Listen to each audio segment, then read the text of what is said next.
మహాత్మా జ్యోతిబా పూలే ఆశయ స్ఫూర్తితో ఎన్టీఆర్ స్థాపించిన తెలుగుదేశం పార్టీ బీసీల సామాజిక, ఆర్థిక, రాజకీయ పురోగతి కోసం 40 ఏళ్లుగా కృషి చేస్తోంది.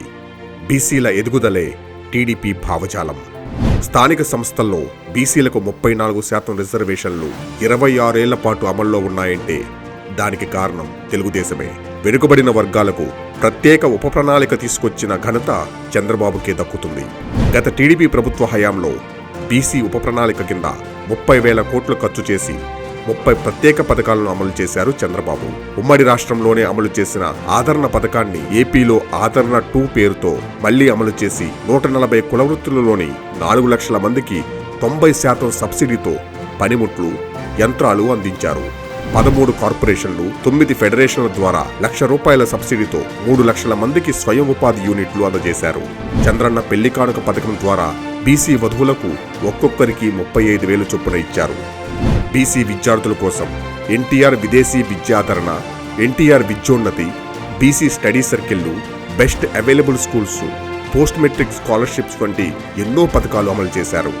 బీసీల వివాహాలు, వేడుకల నిర్వహణకు 57 కోట్లతో బీసీ భవనాల నిర్మాణం చేపట్టారు. 16 వర్సిటీల్లో 9 వర్సిటీలకు వీసీలుగా బీసీలను నియమించడం, టీటీడీ చైర్మన్లుగా 3 బీసీ ప్రముఖులను నియమించడం చంద్రబాబు బీసీలకు ఇస్తున్న గౌరవానికి, ప్రాధాన్యతకు నిదర్శనం. టీడీపీ పార్టీ అధ్యక్షుడు కూడా బీసీ నాయకుడే. మరి బీసీల కోసం జగన్ ఏం చేశాడు?